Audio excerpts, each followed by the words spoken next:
Shalom, shalom. First and foremost, I want to give all praise, honor, and glory to Yahweh, Bahashem Yahweh Shai, Bahashem Rokah HaKodash, and double honors to the apostles and bishops of Great Millstone who teach and rule well, and salutations to the beloved prophets and brothers continue to exhort the sheep in these last days, and a mighty shalom to the hopeful elect listening in, to the 12 tribes scattered abroad, shalom, shalom. The title of this epistle is going to be entitled, Pride Was Not Made for Man. Pride was not made for man. Pride, as we read in the scriptures, goeth before a fall. Pride is the ideology one may hold, putting themselves above the will of the Most High Yahweh power to establish their own ways, being self-willed. This is a very proudful thing to harbor within one's spirit, right? Pride was not made for man.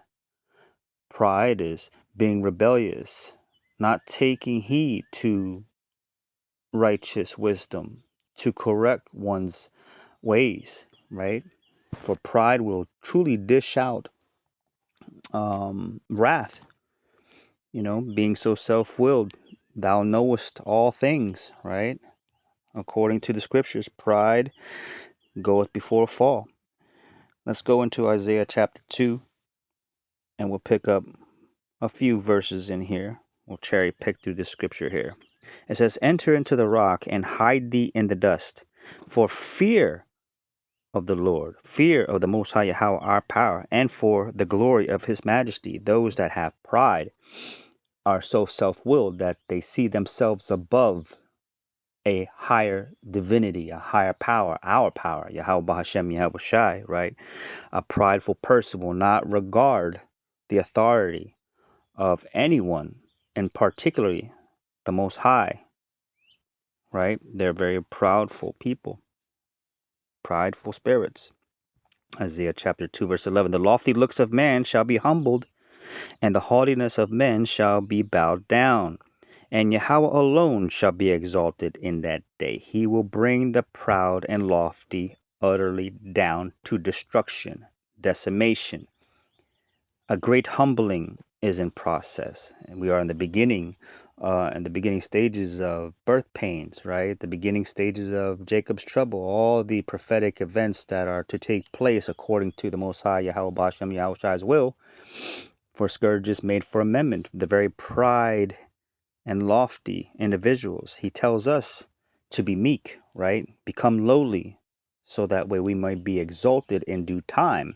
But the proud and lofty, they wait for no one. They exalt themselves immediately, and therefore returns upon their own head a fall. The lofty looks of man shall be humbled, and the haughtiness of men shall be bowed down, and Yahweh alone shall be exalted in that day. Next verse. For the day of Yahweh of hosts shall be upon everyone that is proud and lofty, and upon everyone that is lifted up, and he shall be brought low. Again, a great humbling, when you cannot find food to feed yourself and your family. You will be brought low. You will be humbled. You will know in that day that the Most High Yahweh Bahashem Yahweh Shai alone will be exalted in that day. You will know. You will seek out salvation. You will seek out comfort and safety, but you will not find it because you are being found in that very proud and lofty state. You will be brought low. You will be humbled. And if you do not return back and return to your power, Yahweh Bahashem Yahweh Shai, you will not be covered in the times to come, right? For all the proud and lofty, they look towards their own vain imaginations to save them. Their money, their guns, their storehouses of commodities, whatever they have stored up for the times to come. These are all idolatrous things that are in one's heart. That is very prideful. That is very prideful. Let's jump back a few verses here. Pick up verse 8. It says, their land also is full of idols. This place has built in the framework in the minds of people that you can just live how you want to live without repercussions. This is what the son of perdition, the man of sin, has taught throughout the whole entire earth. Freedom and liberty and justice for all. But it is disguised as rebellion. He teaches rebellion, and the people that continue to walk in his ways are very rebellious as well. Their land is full of idols. They worship the work of their own hands, that which their own fingers have made. This is idolatry. Let's jump to verse 14. It says, Isaiah chapter 2 and verse 14, it says, "And upon all the high mountains, and upon all the hills that are lifted up, and upon every high tower, and upon every fenced wall." Right? This is that very proudful and idolatrous nation, and throughout the whole world, that has picked up this prideful spirit, and particularly Esau, Edom, the European powers. They go around colonizing and conquering all nations using the force of the sword to gain entry into the lands, and they take people, and they take countries and resources, and they hold themselves not guilty, right? They have built up to them a fenced wall in this regard. Let's go to verse 17. "And the loftiness of man shall be bowed down, and the haughtiness of man shall be made low. And Yahweh alone shall be exalted in that day. And the idols he shall utterly abolish. And they shall go into the holes of the rocks, their bunkers, their dens, their hidey holes. They'll get on their personal jets and fly off to whatever land destination they may feel comfortable and find safety and refuge in. Their newly built, fortified, whatever they have. And they shall go into the holes of the rocks and into the caves of the earth. They're going to hide themselves for the fear of Yahweh, and for the glory of his majesty, when he ariseth to shake terribly the earth." A great shaking, right? A great shaking in the earth.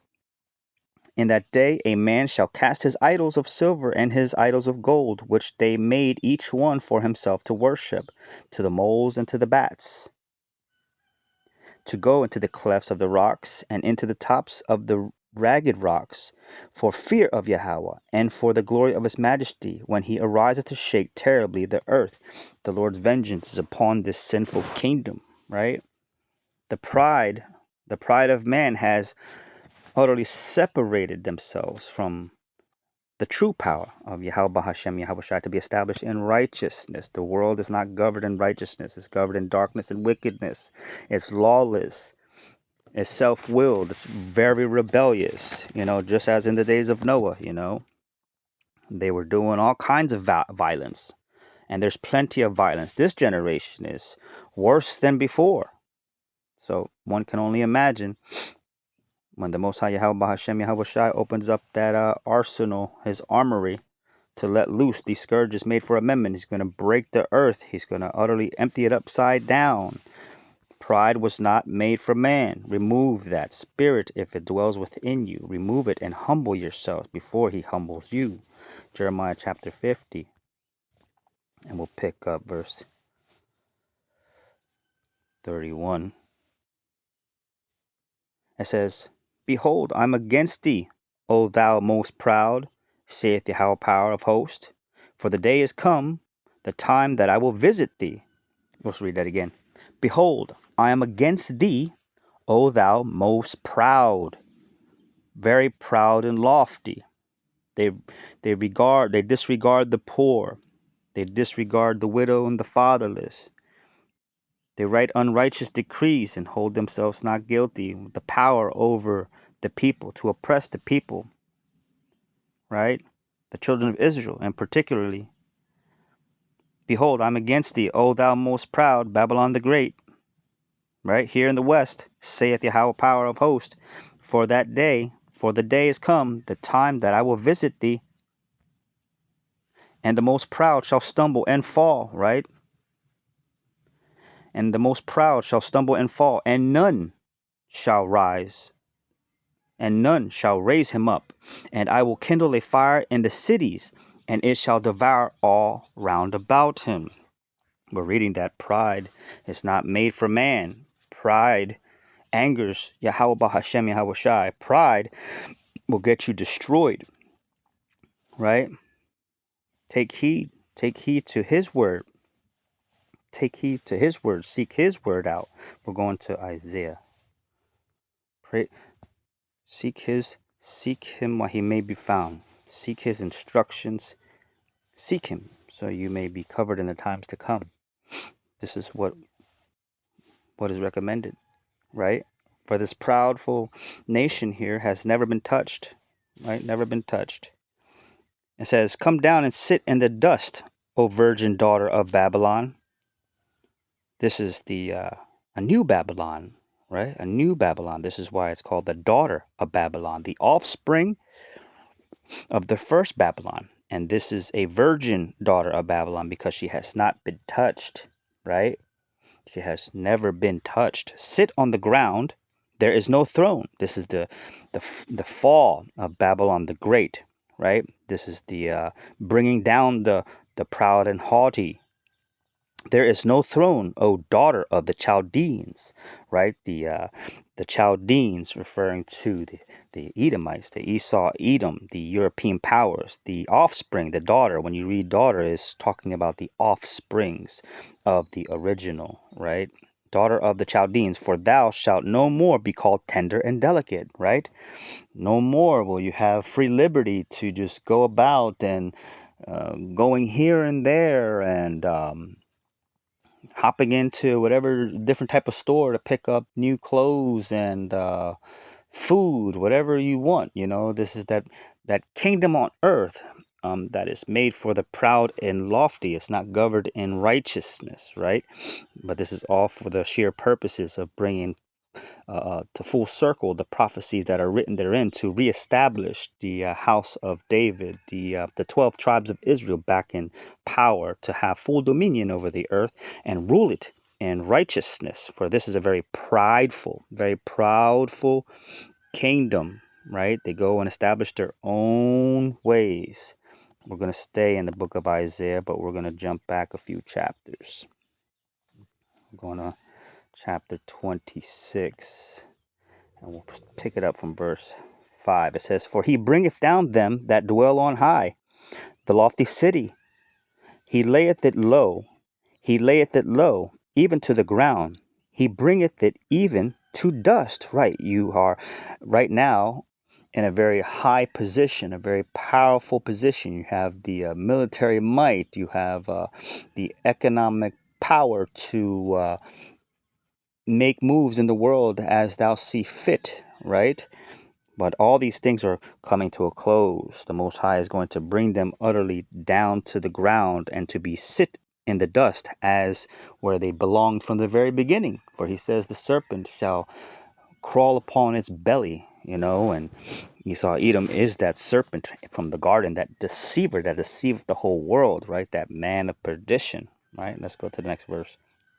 "The foot shall tread it down, even the feet of the poor." The poor is being lifted up, right? The poor will come into power. One that was never thought of shall wear the crown, right? He lifts up the beggar out of the dust and puts them in power, right? The meek shall inherit the earth. We read this all throughout the scripture. "The foot shall tread it down, even the feet of the poor, and the steps of the needy," right? The needy are always needing because they are lacking resources, because the fat cats of the earth have soaked up all the resources. They put a high price tag on things. They put a price tag on everything. A bottle of water is now becoming expensive. Not like I care for candy bars, but even candy bars are very expensive. Fuel that you need to travel about and to go to your daily jobs and things like this. Everything is becoming very, very expensive, right? Very expensive because the fat cats, they want more wealth. They want more wealth. They're greedy and they're very prideful, right? They have no empathy. They lack that emotion of empathy, right? It's just all about becoming more powerful and powerful and powerful and powerful. This is a very prideful thing. Very proud people. "The way of the just is uprightness.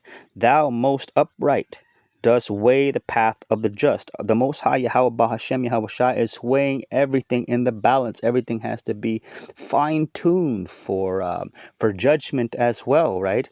He will preserve the just, those that are living by their faith, those that are obeying his commands and practicing them out to the best of their ability, those that are coming to him with a broken and contrite heart and seeking his face so they may be covered, right? There are many people that are very proudful. They're going to their idols to help procure them that safety and that butterfly feeling that they're going to be well kept when these things are coming to full fruition. But Yahweh Hashem Yahweh Shai calls us a worm. He says, Jacob, thou worm, I will save you. I will provide for you. I will feed you. I will clothe you. Do not worry about these things. For all these things do the heathen seek. We do not seek that. We seek our Father's favor. We seek his hand of protection. We seek the angels to guard us and keep us. Those that fear him, the angels camp around, right? The way of the just, those that hearken and obey, is uprightness. Thou, most upright, does weigh the path of the just, right? He will make a way for us in the wilderness, those that are just, and the just shall live by faith. Let's go there. Let's go there, right? Because pride was not made for a man, and the just, we don't care about having that pride, right? We don't care about that type of stuff. Boom, let's get it. Habakkuk chapter 2 and verse 4 says, Behold, his soul, which is lifted up, that's that pride, is not upright in him. The very proudful people. You can do it all by yourself, right? You know, go seek this man. He can tell you how to do it. Go seek them. They can build it for you. They have no instruction on seeking the Most High Yahweh Hashem Yahweh Shai, but the elect are pointing the finger towards our Father, saying, Seek him, go that way. Do what he says. But man will not do that, because his soul, which is lifted up, is not upright in him. The very proudful people. But the just shall live by his faith, and they will be provided with the way to escape all these things that must come to pass. This is what we read here. Let's go to verse 5. Yea, also because he transgresses by wine. That wine is that drunkenness, those false philosophies, false doctrine, wayward practices, unjust and unrighteous decrees, sanctions. You know, their power in their hand is the pen. Right? They make all these contracts with people that cause them to ultimately fall, because he transgresseth by wine. He's a very deceptive and proudful man. He is a proud man. Neither keepeth at home. Doesn't care to just take a day off. No, they have to get up and spoil something. Otherwise, they will not be able to sleep well. Who enlargeth his desire as hell. They are very greedy people. They're always making schemes to just build continual wealth, right? And is as death. These things, these practices, pride is not made for a man. It leads to what? Death, and cannot be satisfied. This is that bloodlust for wealth and power, and at any means dispose of anything that gets in its way, and will procure that at the advantage of the sword. But gathereth unto him all nations. They gather all nations. They open up the borders, and behind those open borders, they have plans to put heavy debt on you, right? Because if you want this, you want that, a dream, you want to live this American dream, you want to live this fantasy that we have painted all over the billboards and all across TV screens, and we even hired actresses and stuff like this to show you the good life, because everyone's smiling. This is what a happy family looks like, you know. He gathered unto him all nations, right?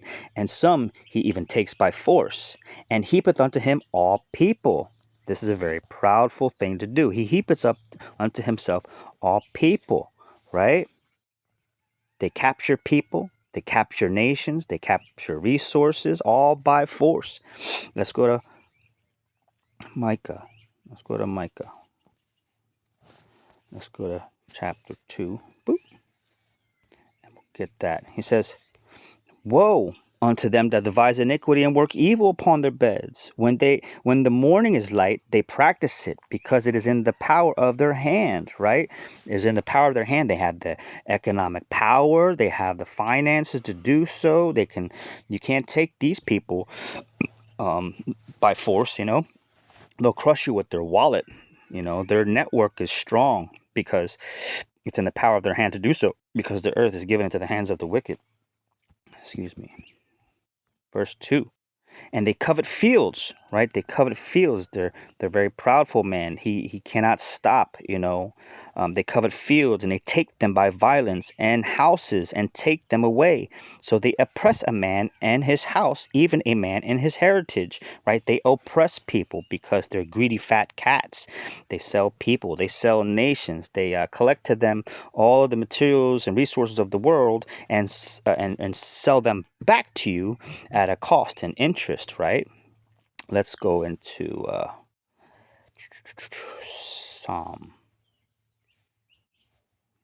Psalm chapter 44. Psalm chapter 44, and we'll pick up verse 12, and it reads, he says, let's see what the verse before says. Yeah, well, Psalms 44 and 11. Thou hast given us like sheep appointed for meat, and hast scattered us among the heathen. This is the elect crying out to our power, you know, in this hour, saying, you know, you have scattered us like sheep. We are your sheep. We are the Lord's flock, and ye are men appointed for meat, right? To be devoured by the heathens. Why? Because we were scattered among the heathen for what? Transgressing the law, statutes, and commandments, right? Thou sellest thy people for naught, and does not increase thy wealth by their price, right? This is not a fair shakedown.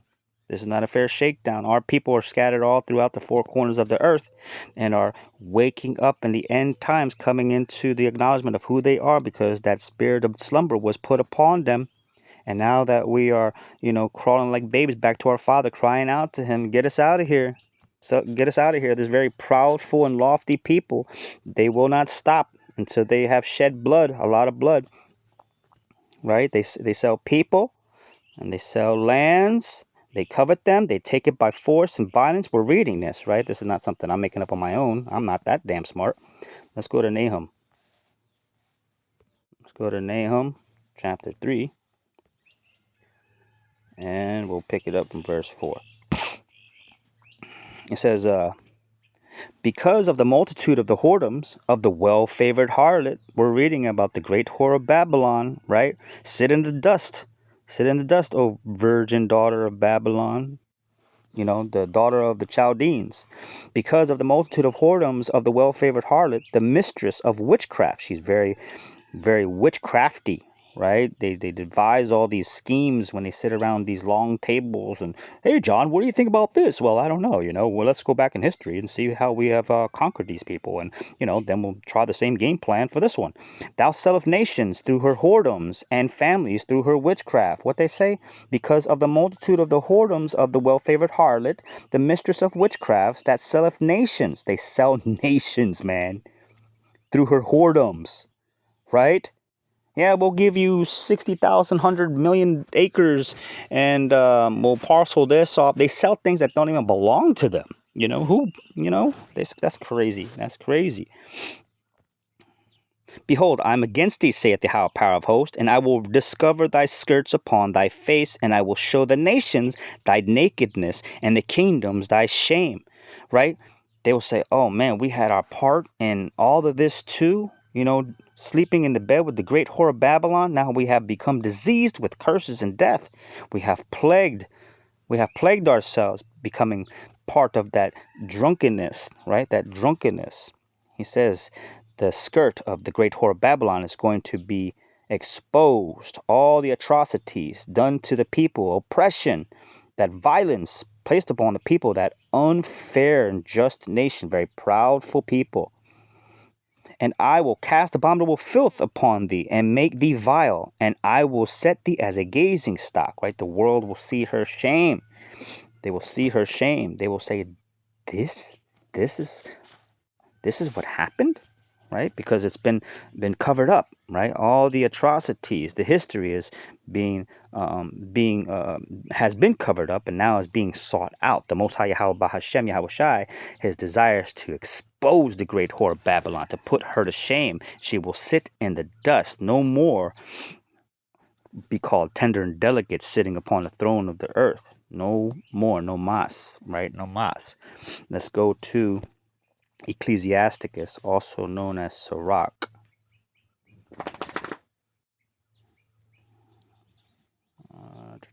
Right here, Ecclesiasticus and chapter 10, and we'll start at verse 7. It says, we'll read down to 18. Ecclesiasticus, also known as the book of Sirach, chapter 10, verses 7, and we'll read down to 18. It says, pride is hateful before the Most High and man, and by both does one commit iniquity. Pride is hateful. Pride is hateful, right? There is that type of hate, and there's also righteous hatred, right? These people that continue to rebel, they hate righteousness, they hate the word, and they hate the people of the Most High, Yahweh Bahashem, Yahweh Shai.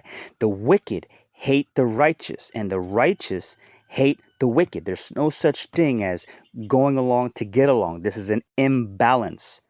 The scales of justice must be reestablished in the earth. They are out of tilt. It's throwing everything off course. All the wealth and power flow unto the wicked. If you desire not for these changes to happen, you are sitting on the side of lawlessness. For it is our power's desire to put everything back in its perfect balance. You cannot continue to oppress the poor. You cannot continue to have unrighteous decrees set forth and hold these people not guilty, while the world languisheth.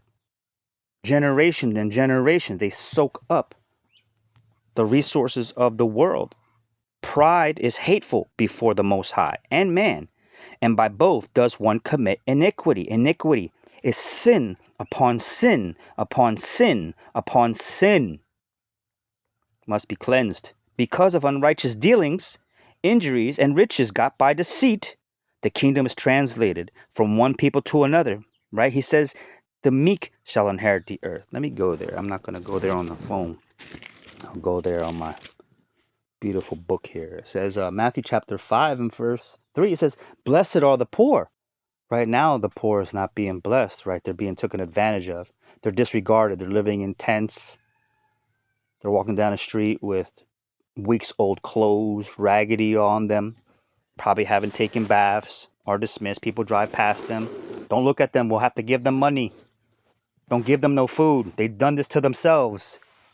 They put themselves in that lowest state until the Most High Yahweh Bahashem Yahweh Shai come visits these prideful people and put them out on the corner to where they're holding a sign saying, I have a family of 4. Please feed me. God bless. Blessed are the poor in the spirit, for theirs is the kingdom of heaven. The kingdom of heaven is going to be translated from the wicked unto the righteous, to where the kingdom of heaven is going to be established in righteousness. Blessed are they that mourn, for they shall be comforted. Blessed are the meek, for they shall inherit the earth. The wicked, the prideful, are not meek. They are very, very, very, very lawless. Because of unrighteous dealings, injuries, and riches got by deceit. Riches are gotten by deceit. They perform all this craftiness, right? And they pass it into law and say, this is the way to go. The kingdom is translated from one to another.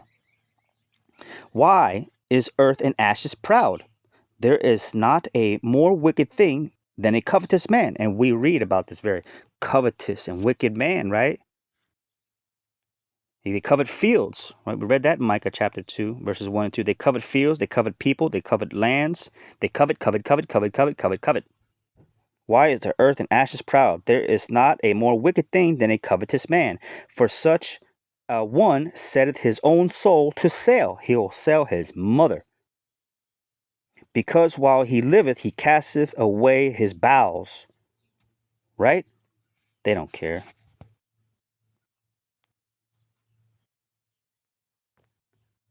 Verse 10. The physician cutteth off a long disease. Who is the physician? Who's going to be cutting off this long disease? Very long disease. It's been on earth. It's very cancerous. Very cancerous. It's like walking cancer all over the earth. The physician, the great physician, cutteth off a long disease, and he that is today a king shall tomorrow shall die. Right? We're seeing these kings of the earth, they're starting to perish. They're starting to go back to worm food. Right? This is not, a laughing matter. This is the Most High Yahushua, Bahashem Yahushua's judgment for the proudful. They say, we're going to do this, we're going to do that. They have no regard that today could be their last day. He says, teach us to number our days, so we can look at life through a different lens other than the proud and lofty who will just heap up to themselves all kinds of vain plans. Verse 11, for when a man is dead, he shall inherit creeping things, beasts and worms, beetles and maggots and all kind of stuff. Yuck. Verse 12, the beginning of pride is when one departeth from the Most High. The beginning of pride is when one departeth from the Most High, that son of perdition, thinking himself to be God. And his heart is turned away from his maker. Everyone is made by the clay maker, but he has a one chosen people that are going to be governing the earth in righteousness. This is what the scriptures have foretold. For pride is the beginning of sin, and he that hath it shall pour out abomination. And therefore Yahweh brought upon them strange calamities and overthrew them utterly. These are the strange plagues, right? These plagues that are going to sweep the earth and catch the unsuspecting, the proud and lofty, while it's still in their hand, right? They're going to be caught red-handed. I did that by accident. Sirach chapter 10:14. And Yahweh have cast down the thrones of the proud princes. Right? He says, sit in the dust. Right? Isaiah chapter 47:1. Sit in the dust, O daughter of Babylon. And Yahweh have cast down the thrones of the proud princes and set up the meek in their stead. We read that in Matthew chapter 5, where he says in verse 5, blessed are the meek, for they shall inherit the earth. Right? For Yahweh hath cast down the thrones of the proud princes and set up the meek in their stead. We got 3 more verses here. And Yahweh hath plucked up the roots of the proud nations and planted the lowly in their place. This is a transference of power, right? The poor, the very meek, those that have been called back to Yahweh Bahashem Yahushua to reestablish themselves in righteousness are going to be the ones to inherit the kingdom of heaven, the earth. And Yahweh have overthrew countries of the heathen and destroyed them to the foundations of the earth. He's going to dissemblate, I think that's a word, to utterly destroy and to empty it. He took some of them away and destroyed them, and hath made their memorial to cease from the earth. No longer will there be memorials of these people. You won't see big statues of them and holding up flags and looking like warriors, made of stone and wood, and none of that stuff. It's idolatry, very, very idolatrous. You go to some of these homes, and they have flags all over the place. They got memorials of their families engaging in battle all over their walls and all kinds of things. This is just a very prideful people. The Most High is angered by this. Pride was not made for man, nor furious anger for them that are born of a woman. Every person is born of a woman, right? Every person, even our Messiah, was born of a woman. There's no virgin birth. That is false doctrine from the very prideful people. They go and change times and laws, and they do all this wicked stuff to ensnare people, so they continue to follow their wicked rebellion ways and receive of the judgment that they will receive of. Let's go to Proverbs.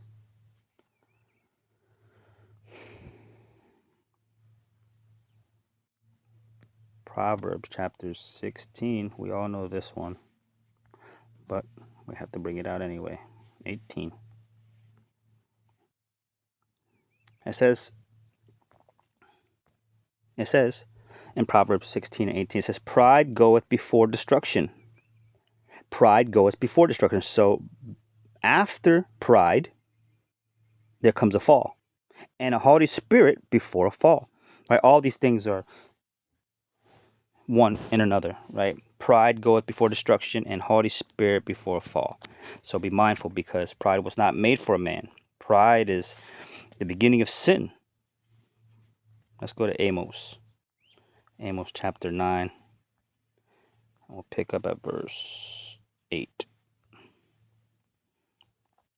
It says, Behold, the eyes of Yahweh power are upon the sinful kingdom, and I will destroy it. He says, I will destroy it from off the face of the earth, saving that I will not utterly destroy the house of Jacob, saith Yahweh power.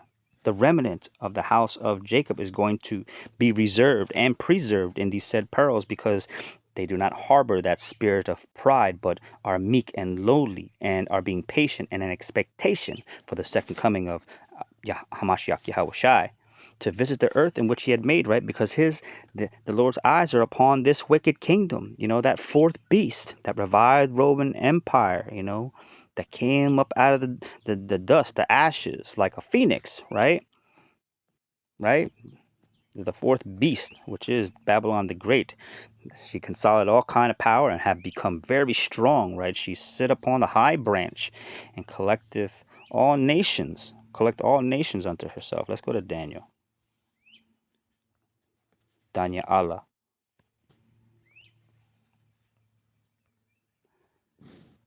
Daniel chapter 7, and we'll go to verse 9.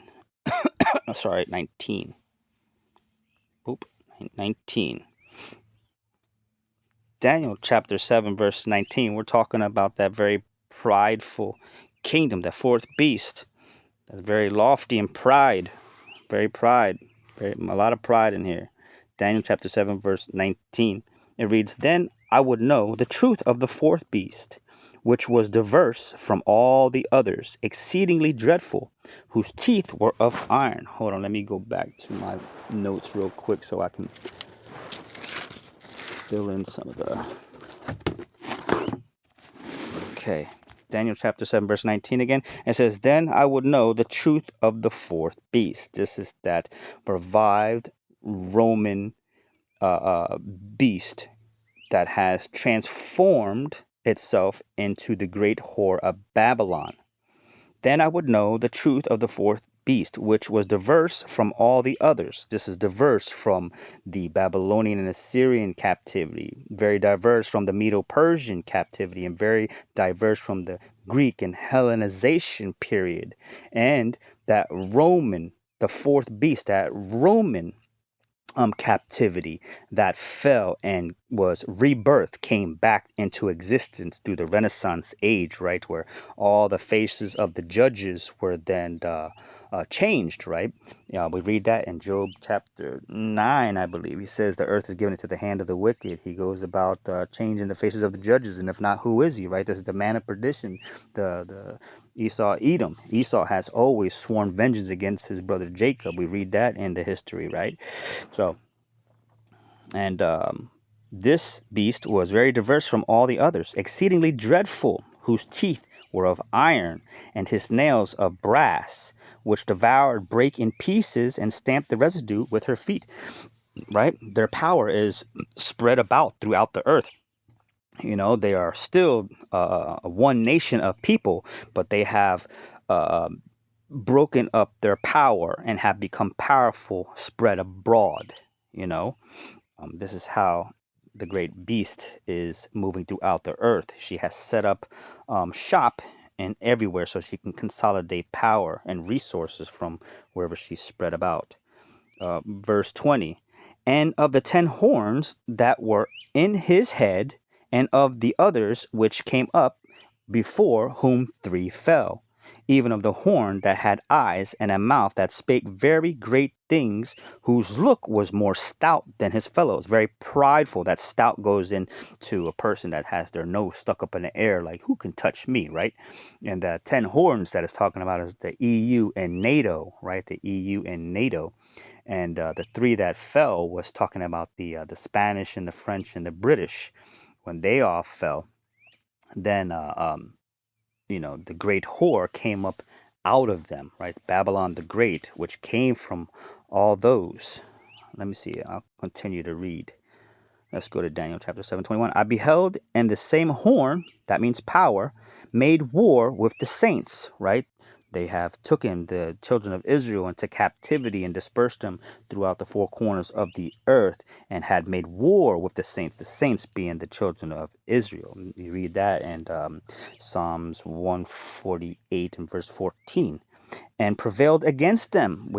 They have prevailed against them. We lie dead in the street 3 days and a half, right? Until the spirit of life re-entered into us and now are standing on our feet. And those that behold us, fear fell upon them. We read that, and we read that in Revelation, right? Let's continue on here. Boom. He says, until the Ancient of Days came. This is, what we're expecting to happen in the near future. Until the Ancient of Days came and judgment was given to the saints. Right now, those that are seeking the Most High Yahweh Bahashem Yahweh Shai in righteousness are now going to be judging in righteousness according to the will of Yahweh Bahashem Yahweh Shai, and is given to the saints of the Most High. And the time came that the saints possessed the kingdom. This is the transference of one to another, right? Because the Most High, he sets one up and he brings one down. We read that in Ecclesiasticus chapter 10 and verse 14. It says, Yahweh hath cast down the thrones of the proud princes and set up the meek in their places, right? And Yahweh hath plucked up the roots of the proud nations and planted the lowly in their places.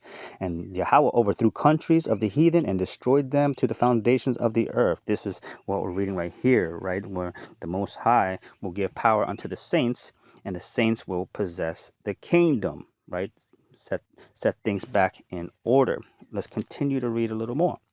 It says, thus he said, the fourth beast shall be the fourth kingdom upon the earth, which shall be diverse from all the kingdoms, right? They use their technology against the people, going into that new image of the beast, right? Because we're going from this current image of the beast to where everyone is taking on that lofty and proud spirit and the image, just like how the framework suggests that people should walk within it with the same type of proud spirit, going into the new image of the beast, which is going to be ruled in for a period of time in technology, the advancements of this beast system, godlike powers, right? Healing with robots and AI, that Neuralink, the RFID chip readers that must be placed in your hands so you can buy and sell. No more will use greenbacks, that paper fiat, right? People will not be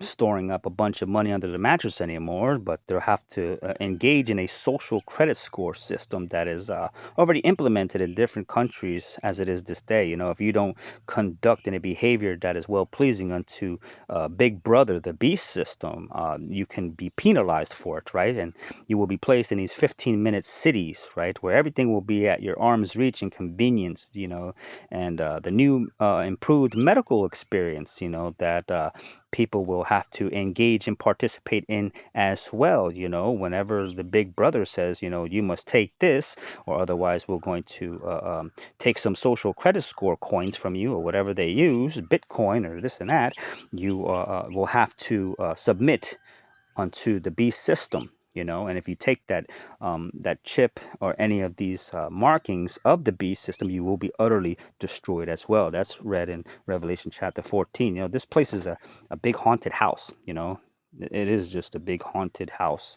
Lab-grown meats and seedless foods and fruits, and even the people are seedless. In vitro and so forth and so forth. Let's continue here. It says, and the 10 horns out of the kingdoms are 10 kings that shall arise, and another shall rise after them. What is that? Another shall rise after them. Babylon the Great, 1776 or whatever it is, when they, made a patent to develop a country and this and that, because they separated themselves from Britain and, became a great power. But, they weren't separated at all. All they did was consolidate power and restructure, their decrees so they can continue to grow behind the scenes. And another shall arise after them, and he shall be diverse from the first, and he shall subdue 3 kings. Subdue means to consolidate power and continue to grow in power, become that Leviathan in the sea, right? Right? Let's go to the next verse. And he shall speak great words against the Most High, right? That very proud and lofty kingdom, the nation of iniquity, workers of iniquity, the very proudful. And he shall speak great words against the Most High and shall wear out the saints, right? Because we are working and being oppressed and are subject under hard bondage as it is this day, right? Laboring and showing very little fruits thereof. But the Most High is going to recompense all these things and show favor unto the meek and the poor, those that are keeping his ways and hearkening unto his ways. And think to change times and laws, right? They go and establish all kinds of, decrees like we talked about earlier. They do these things because it's in the power of their hands to do so, right? We have no power to do any of that stuff. And they shall be given into his hand until a time and a times and a dividing of times. Right, we're coming to the end and the close of this times and a half a time, that 3.5 days, that 350-year mark, to where the children of Israel are said to, have that breath of life into them and stand upon their feet and proclaim these things against the great whore of Babylon. He says to prophesy against him, right? And he says, and he shall speak great words. This is a very proudful thing against the Most High, and shall wear out the saints of the Most High, and think to change times and laws, and shall be given unto him for a time, times, and dividing of times. Right? What's the next verse here? It says, But the judgment shall sit, and they shall take away his dominion, and consume, and to destroy it unto the end. Right? That sitting in the dust, the great whore of Babylon will sit in the dust. No more merchants of the seas will flow unto her, but they will be utterly stopped, just like they were in Egypt. Daniel 7:27, and the kingdom and dominion and the greatness of the kingdom under the whole heaven shall be given to the people of the saints of the Most High, whose kingdom is an everlasting kingdom, and all dominions shall serve and obey him. We just talked about that flow of wealth and power will flow back onto Zion, the children of Israel, the 12 tribes of Israel, and no more unto those lofty and prideful kingdoms, and particularly Esau, Edom, that fourth beast, right? Let's go into Psalm 35. Psalm 35, verse 19. And it reads, Let not them that are mine enemies wrongfully rejoice over me, neither let them wink with an eye that hate me without cause. These are those very proud and lofty individuals that continue to dismiss the meek, the weak, and the poor, and those proclaiming the second coming of the Most High, Yahweh Hashem, Yahweh Shai, right? Let them that are mine enemies wrongfully rejoice over me, because it's a vain thing for them to continue thinking they're going to continue to hold power over the children of Israel, in particularly. Let not them that are mine enemies wrongfully rejoice over me, right? We're crying out to our power for this. Neither let them wink with an eye that hate me without cause. They hate us without cause. Why? Because we don't have power in our hands, right? We don't have the material wealth of the world that showcases some form of success in it, right? But those that are poor are despised. We read that, right? And this is all done by the children of disobedience, the son of perdition, right?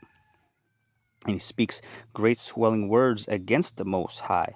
And he changes times and laws, and they pass all kind of unrighteous decrees and set themselves in power and hold themselves not blameless. But we're going to receive a great deliverance from this wicked kingdom.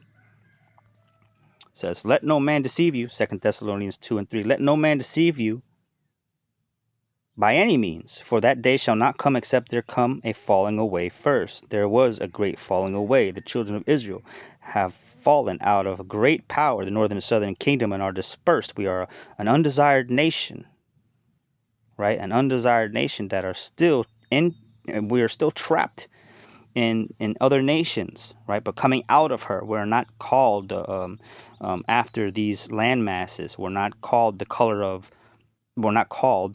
colors of people, right? We are Hebrew Israelites according to our tribes, whatever tribes we pertain to. Let no man deceive you by any means, for that day shall not come except there come a falling away first, and that man of sin be revealed, the son of perdition. That perdition, that very proudful and lofting, godless nation of people, right? The son of perdition is pertaining to that race of people.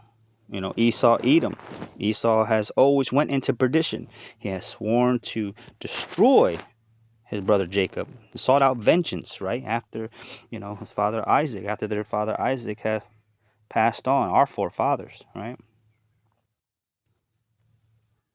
Who opposeth and exalted himself above all that is called the Most High, right? He says he will speak great swelling words against the Most High. We read that in Daniel chapter 7, right? Verse 25. He opposeth and exalteth himself above all that is called the Most High, or that is worshipped, so that he, as the Most High, sitteth in the temple of the Most High, showing himself that he is the Most High, right? He's showing himself right now on TV screens and all through newscast centers that, he's going to do this and it's going to bounce back and this and blah, blah, blah, blah, blah, blah, blah, blah, blah, blah, blah. And some people are, gobbling it up. They're leaning on his promises. They're leaning on his promises, but the children of Israel are going to be leaning on the word of the Most High Yahweh, our power.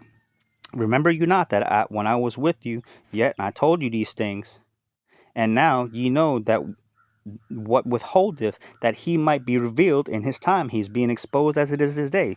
The Most High Yahweh Hashem Yahweh Shai said he's going to expose his skirts. We read that in Nahum, right? He said he's going to reveal. He's going to reveal him. He's going to reveal him. He's going to show the world. And the children of Israel are going to be proclaiming these things because it has been shown unto them. For the mystery of iniquity does already work.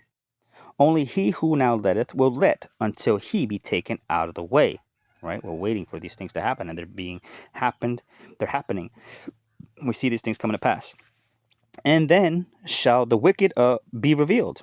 The wicked shall be revealed, because their history is going to substantiate who they are. All the war crimes that they have entangled themselves is going to be exposed. Everything's going to be revealed, right?